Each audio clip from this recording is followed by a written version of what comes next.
और तभी the great saint of heaven बताते हैं कि अगर सन वुकोंग यहाँ पर जिंदा होता तो ये हो ही नहीं सकता है कि मैं यहाँ पर अभी तक इस कैद के अंदर होता, क्योंकि वो बताते हैं कि अगर सन वुकोंग को ये पता लगता कि मैं इस प्रिजन के अंदर कैद हूँ तो वो अभी तक इस पूरे हेवनली रियल्म को, मतलब कि सेलेस्टियल के प्लेस को पूरा तबाह करके रख देता। जो बातें सुनने के बाद Kim the great saint of heaven से पूछता है कि क्या ये सभी बातें आपको हेवनली रियल्म के लोगों, मतलब कि सेलेस्टियल से बताई है कि सन वुकोंग मारे जा चुके हैं। जो सुन the great saint of heaven कहते हैं कि हाँ। जो पता सुनने के बाद तब तो यहाँ पर किम को भी गुस्सा आता है कि इन सालों ने भाई इनसे झूठ बोला ताकि इनका जो अंदर का विल पावर हो वो भी एकदम क्रश हो जाए कि इनका जो दोस्त है या फिर बोले भाई है वही मारा जा चुका है, तो अब इनके बाहर जाने का कोई फायदा नहीं है एंड ये कभी यहाँ से बाहर निकलने का भी ट्राई ना करें। और इसलिए कि मुझे बताता है कि आपसे सेलेस्टियल्स ने झूठ बोला है कि सन वुकोंग मारे जा चुके हैं, क्योंकि वो बताता है कि सन वुकोंग को कोई भी मार नहीं सकता है क्योंकि वो एक इमोर्टल है। क्योंकि किम बताता है कि ये इसलिए है क्योंकि सन वुकोंग ने हेवनली रियल्म के जो इमोर्टलिटी के पीछे होते हैं, मतलब कि फल होते हैं, उनको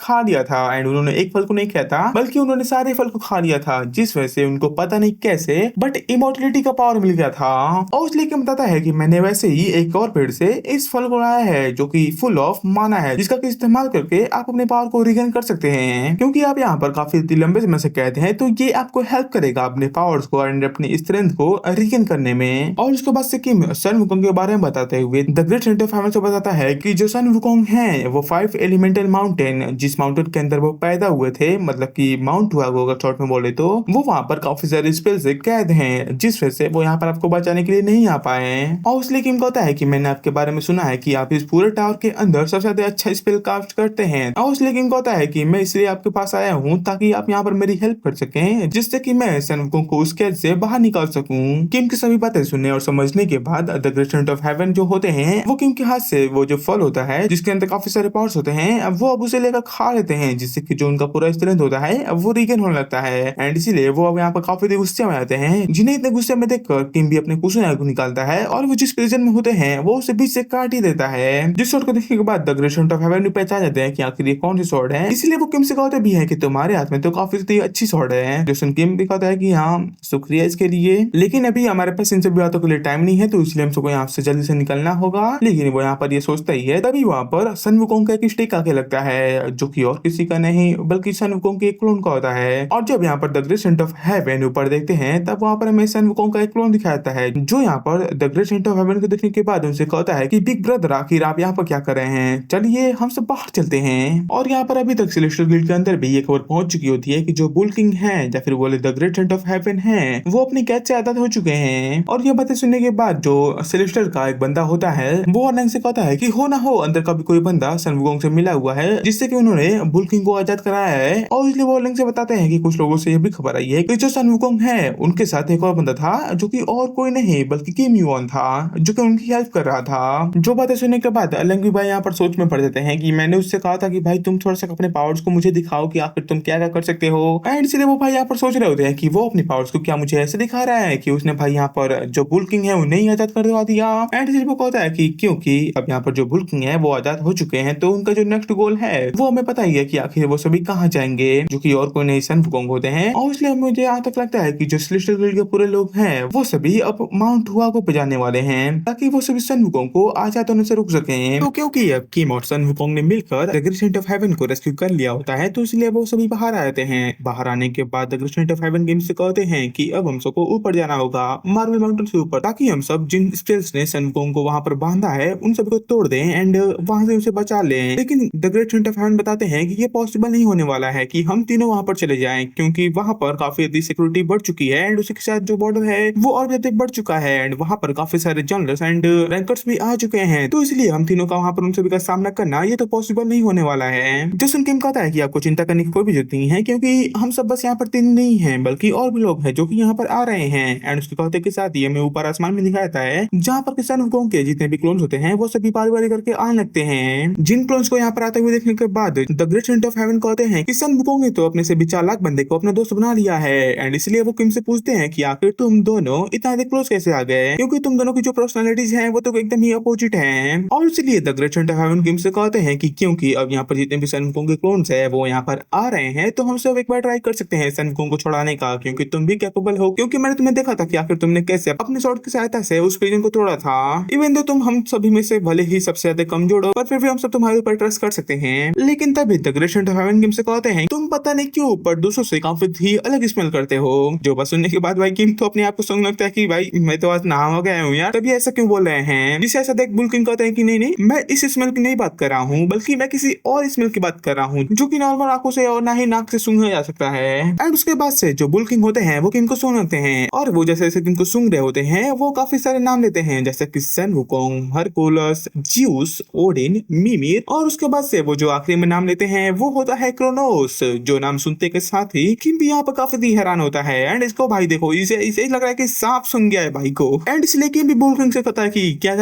आखिर अपने आखिरी में किसका नाम लिया। और यहाँ पर किम इतना हैरान इसलिए होता है क्योंकि जैसा कि हम सबको पता है कि क्रोनोस ने क्लॉकवर्क को इस्तेमाल किया था, जिससे कि उसने किम को पास्ट लाइफ में वापस भेज दिया था ताकि वो सभी चीजों को ठीक कर सके। और क्लॉकवर्क को इस्तेमाल करने की वजह से जो क्रोनोस को पनिशमेंट मिला था वो यही था कि उसके जितने भी चाहने वाले होंगे या फिर उससे जितने भी रिलेटेड लोग होंगे या फिर पूरी दुनिया में मतलब कि पूरे टावर के अंदर जितने भी लोग होंगे वो सभी क्रोनोस के बारे में भूल जाएंगे कि आखिर क्रोनोस नाम का भी कोई बंदा रहता था। और हमने कुछ चैप्टर पहले ये भी देखा था कि क्रोनोस का जो बाप था वो भी उसके नाम को भूल गया था, मतलब कि उसके एग्जिस्टेंस को भूल गया था कि उसका कोई लड़का भी था जिसने कि उसको इस जगह पे कैद किया है। एंड इसे उससे की मिताले परेशान है कि भाई उसके जब बाप को ही याद नहीं है तो आखिर इनको कैसे उसके बारे में पता है। और जब बुल्किंग किम का ऐसा रिएक्शन देखते हैं तब उसके बारे में बताते हैं कि आखिर उसको क्रोनोस के बारे में कैसे पता है। एंड वो काफी दिन लंबा चौड़ा एक्सप्लेनेशन करते हैं। लेकिन अगर मैं तुम सभी को शॉर्ट में बताऊं तो जब वो प्रिजन के अंदर थे तब उनको काफी डिस्टेंट फील हो रहा था। उनको ऐसा लग रहा था कि जो सन वुकोंग का डेथ है, मतलब कि जब उन्होंने ये खबर सुनी थी उस वजह से जो उनका दिमाग है ना वो हैंडल नहीं कर पा रहा है कि सन वुकोंग मारे जा चुके हैं। एंड इसी वजह से उनका जो दिमाग होता है वो काफी दर्द कर रहा होता है। और उनको ऐसा भी लग रहा होता है कि अगर ये सन वुकोंग के डेथ की वजह से नहीं हो रहा है तो जरूर यहाँ पर सिलेक्शन ने कुछ उनके दिमाग के साथ किया होगा जिससे कि उनको ऐसा महसूस हो रहा है। लेकिन वो बताते हैं कि जब किम उनके सामने आया और जब बुल्किंग ने किम के ऊपर उन ट्रेसेस को देखा तब उनके दिमाग में पता नहीं क्यों पर क्रोनोस का जो नाम था वो चलने लगा। और इसलिए बताते हैं कि शुरुआत में तो मुझे समझ नहीं आया कि आखिर मेरे दिमाग में ये क्रोनोस नाम क्यों दौड़ रहा है बार बार। लेकिन तभी उनको एक बात याद आती है कि जो क्रोनोस का पावर है वो यही है कि अगर वो अपने पावर को यूज करेगा तो वो सभी के दिमाग से भूला जाएगा। एंड इसीलिए तब उन्हें ये समझ आया कि जरूर कुछ ऐसा हुआ है जिस वजह से क्रोनोस ने अपने पावर्स का इस्तेमाल किया है, जिससे कि जो हमारा दिमाग है उस पर किसी ने ओवरराइड कर दिया है और हमारे पूरे दिमाग से क्रोनोस की पूरी मेमोरीज को हटा दिया है। और यहाँ पर ये सभी बातें सुनने के बाद किम भी सोचता है कि भाई मैंने तो इनके बारे में सुना था कि ये काफी अच्छे सॉर्सर हैं, लेकिन इनकी ये सभी बातें सुनने के बाद तो मुझे पता चला कि ये बेस्ट सॉर्सर हैं, क्योंकि इन्होंने बस मेरे ऊपर क्रोनोस के ट्रेसेस को देखकर ये समझ लिया कि आखिर क्रोनोस नाम का भी कोई बंदा था और आखिर उसकी एग्जिस्टेंस कैसे गायब हुई। लेकिन यहाँ पर किम क्रोनोस के बारे में और क्लॉकवर्क के बारे में बुल्किंग को कुछ भी नहीं बता सकता है, क्योंकि ये जितने लोगों को पता चलेगा वो उतना दिल खराब होगा। क्योंकि अगर क्लॉकवर्क के बारे में कियोस को पता चल गया, कियोस जो कि आउटर गॉड है, तो अभी तक किम ने जितना भी काम किया होगा वो सभी कोई भी काम का नहीं रहेगा, क्योंकि कियोस तो भाई सबकी मार लेगा तब। और इसीलिए किम भी बुल्किंग को कुछ भी बताने का नहीं फैसला करता है और इसलिए वो उनसे कहता है कि मैं आपको अभी कुछ भी नहीं बता सकता हूँ, बस मैं इतना बता सकता हूँ कि जितनी भी चीजें हुई हैं वो काफी कॉम्प्लिकेटेड हैं, जो कि समय आने पर आप सबको पता चल जाएगा।